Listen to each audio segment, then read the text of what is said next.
What we're going to do today is fabricate a rain barrel, taking a food quality barrel. And these are available by purchase. You can call around to various farm supplies or garden supplies and locate a source of that. There's only one source right now we know about in Cumberland County, and that's from the Southern Gin and Grain. They do have pickle barrels available. One of the things you need to do when you get your barrel is to, of course, check it out and then make sure it's clean. The next thing you need to do is, of course, empty out the contents, and you may find pickles in there. I would not recommend trying to recycle those pickles. I would just salvage them. I can actually smell the pickles. It does have something that is very convenient that we're going to use later in this process, and this is a grate that's in the bottom. And this is a very, very useful piece for this particular project. This will not be in all containers that you find. What we do not recommend is that you use a barrel that's not food quality.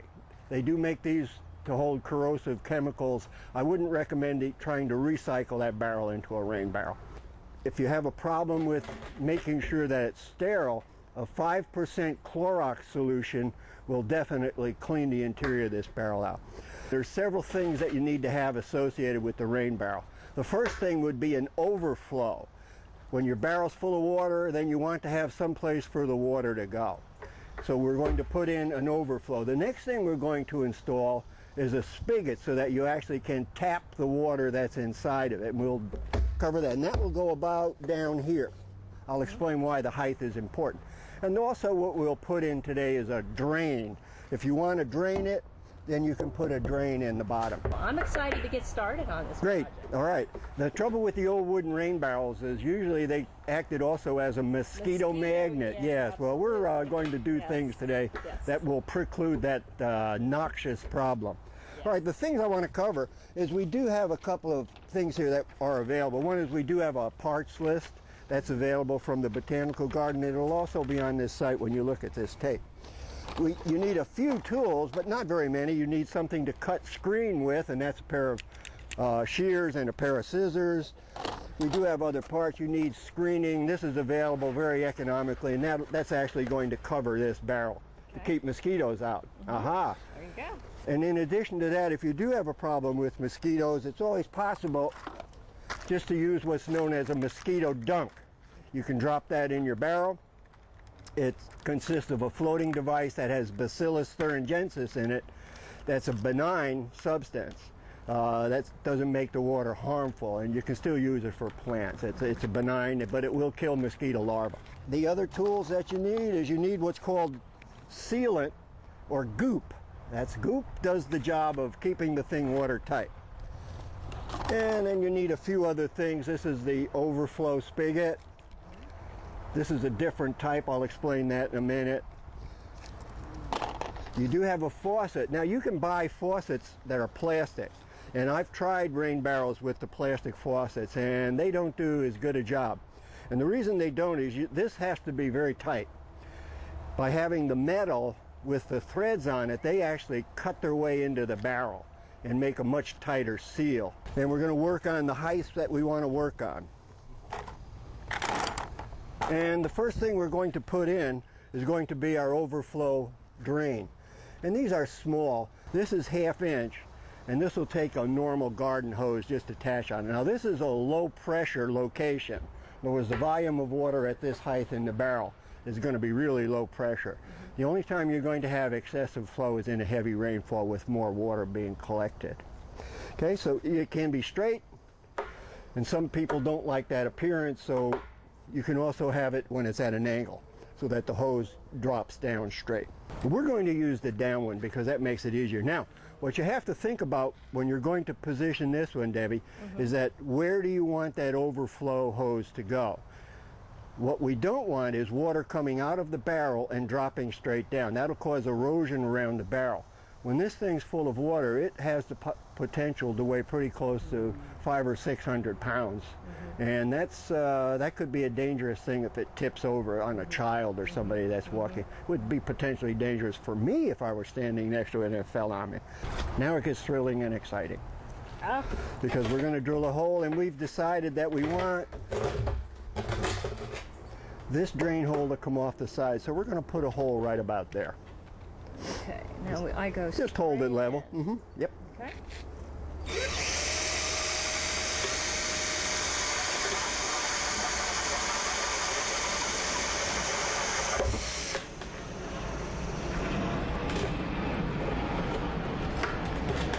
Okay, just hold that a second. Now what you're going to discover is this hole is exactly the same size as the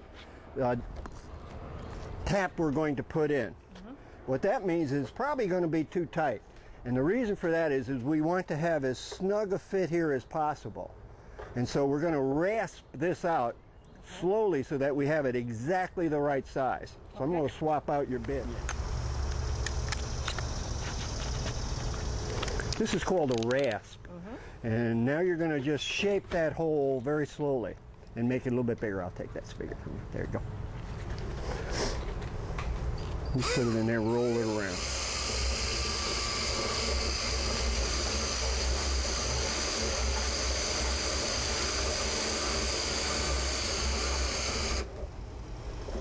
All right, give it a test. Nope, bigger. Yep. Okay.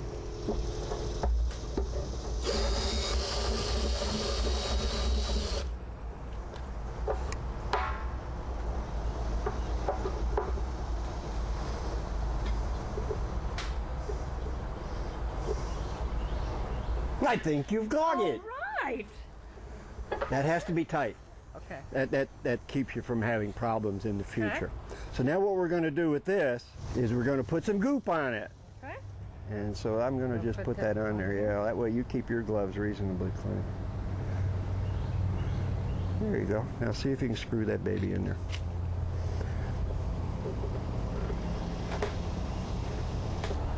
That's good. Whoops, don't turn it too much. There you go. That'll be good. That'll work.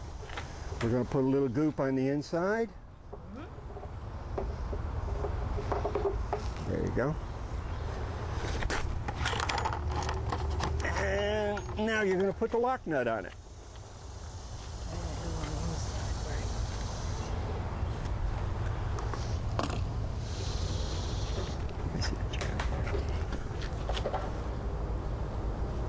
That feels good. Okay. Good job. Okay, now you just attach your hose to that. And sometimes what we find is the hose will not be a snug fit. This is low pressure, but you may want to fasten your hose with a clamp. And these clamps come in various sizes. But you would clamp your hose to that overflow. Okay. And then you take your hose and you lead it away from the barrel to where you want that overflow water to go. Now our next hole has to be for the downspout. And the downspout's kind of critical because you want your downspout at a height that allows you to put a watering can underneath it. Okay. Now it can be lower. What we're going to do is put some substantial support underneath it. And it should be level. So we're simulating that you've prepared this site and then you put something substantial underneath it that will support the weight of the barrel when it's full of water, which could be 500 to 600 pounds. And so you want to make sure that it's very stable on that base. And then you measure, okay, where do I need to have the spigot? And so what we're discovering is that we can probably put our spigot anywhere in this range here. So that's probably what we'll do. Okay. All right? And it's the same thing, a straight shot in. Okay, about right here. You said Yeah, I'd say a little higher. A little higher. Yeah. Right here. Mainly because you're going to have to reach in there and fasten that lock washer to that.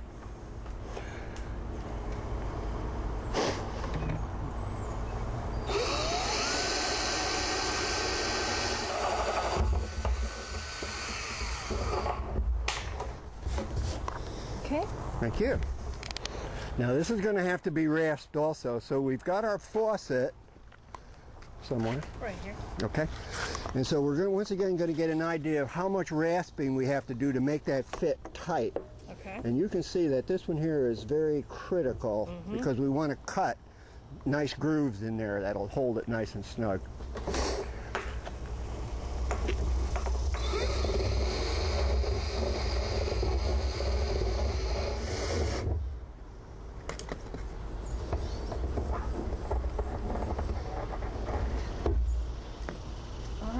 Is it ready? Yep. What we're going to put on the brass spigot is called Teflon tape. And the reason for the Teflon tape is it is a tighter seal with the brass. So when we do that, then it's important to improve the seal on the brass fitting. What we're going to do on this one also is we're going to put a rubber gasket on there. And actually the way you make these, Debbie, is you actually cut them out of a sheet of rubber that you can buy. It's not entirely necessary, but in this particular installation, I just want to show that this can be used. And that goes right on there also. And that'll go right there. And what we'll do with that is that'll allow us to, after we've installed it, to put the bead of goop around it so that we don't have to put the goop on right now. Okay. All right? All right.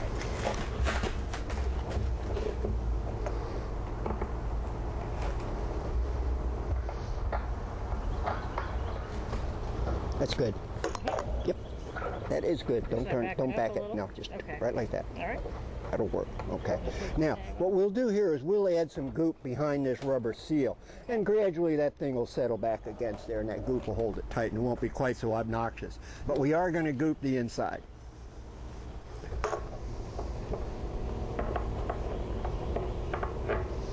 That's sealed with the goop. That's sealed with the goop. Yep. Okay. Yep. Now the next thing we have to put in is called it's actually called a bung, but we're not going to call it that. This is going to be the drain. So we're going to put that on and then put it in. And this will fit as tight as possible also. We're going to do that one low. And so we're going to find a location down here that feels kind of comfortable. And I would say probably off to one of the sides. We'll do that. Okay. Yeah. Right about there? Yep.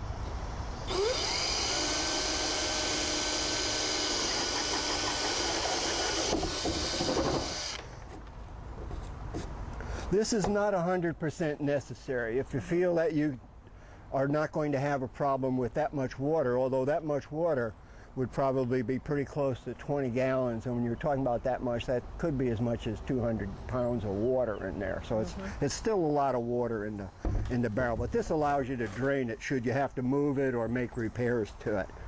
I'm going to tilt that for you. It's always nice to have two people working on this.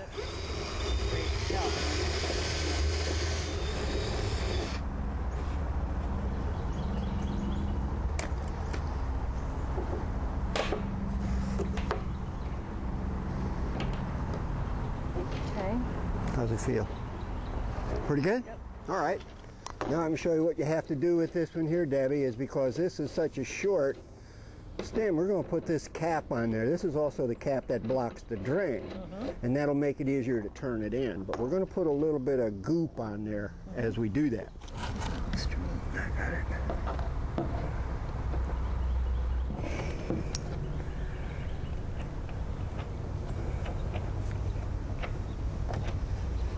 All right, see if you can turn that in.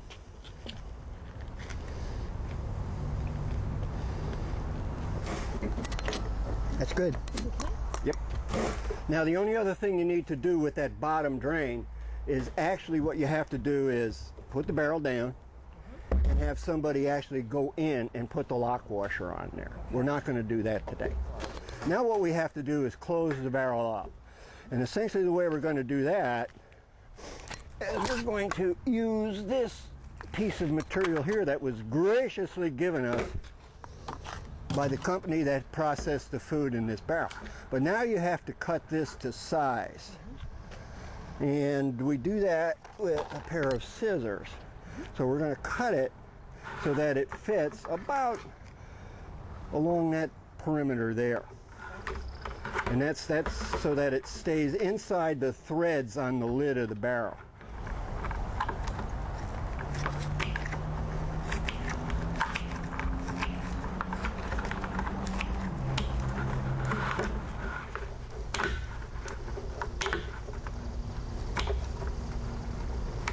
Perfect. You're hired. All right, now that's one part of this. And the good part of this one here, Debbie, is this provides a lot of strength. so that you won't have a problem with a branch falling off your house or something doing that and damaging the screen that you're going to also have to have on there. Obviously, these holes are too big, so we have to have a smaller screen in order to keep mosquitoes out. So now we're going to screen this baby. And you make it big. Okay. Screen is cheap. Oh, that might be enough right there. We'll need the shears later to tailor it. There we go. Now what we're going to do is we're going to turn this thing. You have to hold the screen. All right. Hold the screen. And the first time you do this is critical because you have to have the screen fitted up inside of the lid. So it's very nice to have two people helping you do this. And we shape that. That'll work. Okay. And now you tailor it.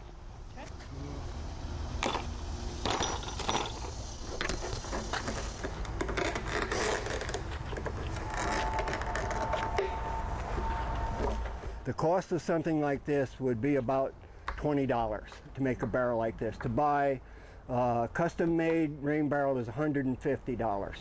So you can save yourself an enormous amount of money by investing some sweat equity. It's a great way to save Save money and also harvest water. Right.